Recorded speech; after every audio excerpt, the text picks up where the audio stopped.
जो लोग नाला ले के करीब भैंसे बांधते थे वो बाड़े हमने सारे रिमूव किए हैं। अभी ये जगह भी जो हम रिमूव कर रहे हैं कि हमने दोनों साइडों पे ऑपरेशन कर रहे हैं। 10 से 15 जो हमने इंक्रोचमेंट थी पक्की वो गिरा दी है। 15-20 तकरीबन भैंसों के बाड़े वो रिमूव किए। इधर खड्डे मारे जी।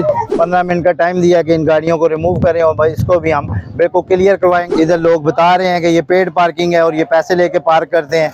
जवान हमारे सिविल डिफेंस के जो वॉलंटियर्स हैं 70 के करीब मौजूद हैं। ये बिल्डिंग लाइन से बाहर एक्स्ट्रा जो दुकानें बनी हुई हैं वो हमने गिरानी है। तबाही फेर दी है तब की आपने, यार ये खाली कर दो खाली। ये 12 बजे ऑपरेशन स्टार्ट हुआ था। ढोक रत्ता जो पुल था वहाँ से और ये आगे हजारा कॉलोनी से आते थे। अभी हम ये 4 नंबर चुंगी के करीब पहुँच गए।